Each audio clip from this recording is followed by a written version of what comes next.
जी, आज हमारा टॉपिक है electric potential at a point due to a point charge. ठीक है, the most important article of the chapter. अक्सर ये क्वेश्चन आ जाता है, find out the potential at a point due to a point charge. इसके लिए हम सपोज करते हैं, इसकी फिगर बहुत इम्पोर्टेंट है। This is a point charge, ठीक है, पॉजिटिव है। These are the electric field lines that are away from the charge.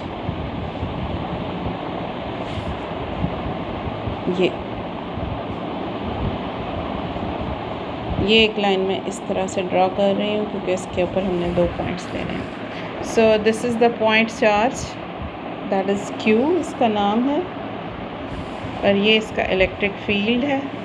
Field lines are directed away from the charge. There are 2 points whose names are A and B. 2 points. इस point charge से A point का फासला RA है, और इसी point charge से B point का फासला, ये मैं यहाँ से दिखा रही हूँ, B पॉइंट का फासला RB है। सो RA क्या है? पॉइंट चार्ज से A पॉइंट का फासला। RB क्या है? पॉइंट चार्ज से B पॉइंट का फासला। ठीक है, A और B के दरमियान जो डिस्टेंस है उसको हम डेल R से शो कराएंगे। Del R is the distance between A and B। मालूम क्या करना है? आर्टिकल का नाम क्या है? इलेक्ट्रिक पोटेंशियल हमने मालूम करना है एट अ पॉइंट, ठीक है, due to a point charge, that is the point charge. Formula जो हमने यूज़ करना है, जो पिछला हमने ग्रेडियंट वाला आर्टिकल पढ़ा है, और ग्रेडियंट वाला आर्टिकल दैट वाज, इसमें आपने पढ़ा formula E is equal to minus del V over del R। ये फार्मूला हमने यूज़ करना है। चूँकि हमने पोटेंशियल निकालना है तो डेल V हम एक साइड पर कर लेंगे, डेल R उधर जाकर मल्टीप्लाई हो जाएगा। So del V is equal to minus E del R। ये फार्मूला हमने यूज़ करना है to find out the electric potential. There is a problem in this for using this formula. क्या problem है? ये जो E है ना, यहाँ इस फार्मूले में जो E है, इसको कांस्टेंट माना गया है। इलेक्ट्रिक फील्ड इंटेंसिटी को कांस्टेंट माना गया है। लेकिन जब हम यहाँ देख रहे हैं A पॉइंट पर और फिर जाते हैं B पॉइंट पर, यहाँ पर A पॉइंट चार्ज के करीब है, यहाँ इसकी जो इंटेंसिटी है वो ज़्यादा है, और जब हम चार्ज से दूर जा रहे हैं, B पॉइंट पर जा रहे हैं, तो क्या है? इंटेंसिटी कम हो रही है, इंटेंसिटी चेंज हो रही है, कांस्टेंट नहीं है। And we are going to use the formula del V is equal to minus E del R, जिसमें हमें E को क्या रखना है? कांस्टेंट। तो इसका सलूशन ये निकाला कि ये दोनों पॉइंट्स A और B, ये मैं अब दोबारा से आपको ड्रॉ करके दिखा रही हूँ, ये A और ये B, this point is A and this point is B। क्या किया मैंने? A और B जो यहाँ ड्रॉ किए हुए थे, A और B यहाँ ड्रॉ किया, तो आपको क्या इससे पता चला कि मैंने A और B को एक दूसरे के क्लोज़ कर दिया। क्यों क्लोज़ किया? बिकॉज़ मुझे E को क्या रखना है? कांस्टेंट रखना है। यहाँ जब दूर थे तो A पर तो E की कुछ और वैल्यू आ रही है, B पर जो है E की कुछ और वैल्यू आ रही है। सॉल्यूशन ये निकाला E को कांस्टेंट रखने के लिए कि A और B को एक दूसरे के बहुत क्लोज़ कर दें। तो जब A और B को एक दूसरे के बहुत क्लोज़ कर दिया, ये फासला जो RA था और ये फासला जो RB था, जब 2 पॉइंट्स एक दूसरे के बहुत क्लोज हो गए तो इनके जो डिस्टेंस थे RA और RB, we can say that RA approximately equal हो गया है किसके? RB के। ठीक है, ये सारा कुछ क्यों कर रहे हैं? बिकॉज हमें ई को क्या रखना है? कांस्टेंट रखना है। ठीक है, सो ई को कांस्टेंट रखने का ये सोल्यूशन हमने निकाला। जब आर ए और आर बी ऑलमोस्ट इक्वल हैं तो आर स्क्वायर जब हम लेंगे, आर स्क्वायर, आर क्या चीज़ है? इनके पॉइंट्स के दरमियान का डिस्टेंस। ठीक है, ये यहाँ से ए और बी के दरमियान जो पॉइंट है उसका डिस्टेंस आर है। अब देखें इनके दरमियान वाला पॉइंट यहाँ, ये वाला डिस्टेंस आर है। तो R, R A, R B, they are approximately equal to each other. तो जब हम आर स्क्वायर लेंगे तो वो हम लिख सकते हैं is equal to R A R B के इक्वल, बिकॉज़ ये तीनों आपस में ऑलमोस्ट इक्वल हैं, क्योंकि हमने ए और बी को एक दूसरे के बहुत क्लोज कर दिया। तो R square is equal to R A into R B. So that is the value of R square. E की वैल्यू अब कहाँ से लेनी है? ई की वैल्यू आपने लेनी है फर्स्ट आर्टिकल से उठा के, जहाँ आपने किया था electric field intensity due to a point charge. अगर थोड़ा सा माइंड में हो, electric field intensity due to a point charge का फॉर्मूला हमने निकाला हुआ है 1/4 pi epsilon naught Q over R square.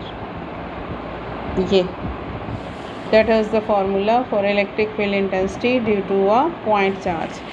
ये फार्मूला अब आप यहाँ पुट करेंगे। ठीक है, ये फार्मूला यहाँ पुट करने से 1/4 pi epsilon naught Q over R square, ये बाहर माइनस साइन, और डेल आर, ये जो ऊपर हमने डेल आर लिया था, डेल आर जो है वो किसके इक्वल है? Del R is equal to R B minus R A. मैंने ऊपर बताया था कि del R is the distance separation between these two points. तो ये दोनों फासलों को जब आप डिफरेंस लेंगे that is equal to del R. तो डेल आर की value that is R B minus R A, R B minus R A.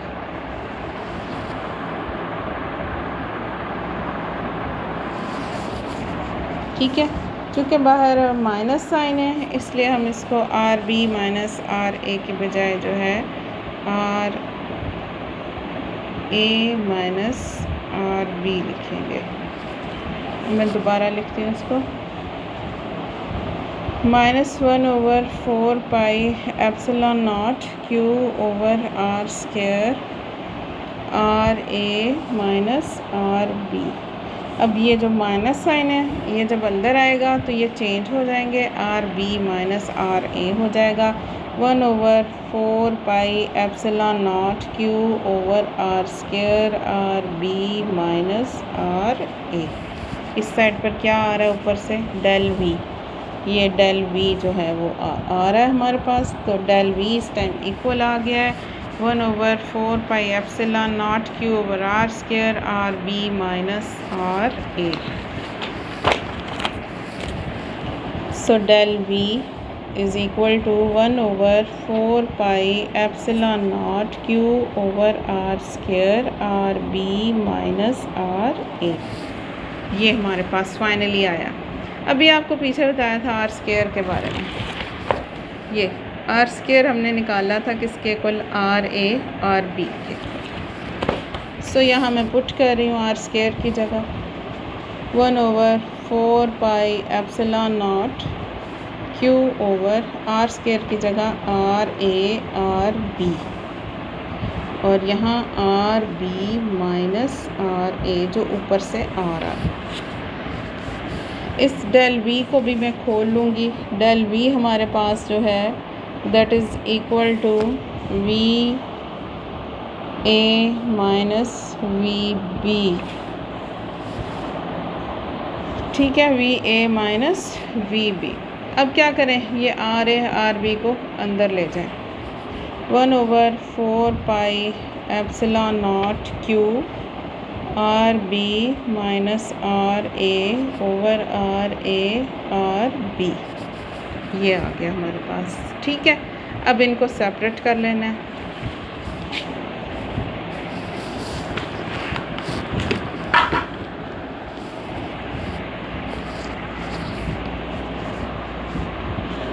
सो 1/4πε0, ये क्यू मैं इसके साथ ही लिख रही हूँ, 1 की बजाय Q/4πε0 आ गया।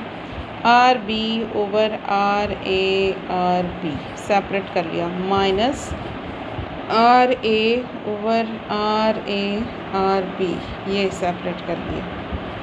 अब देखें यहाँ RB से RB कट रहा है, RA से RA कट रहा है। Q/4πε0 1/RA minus 1/RB।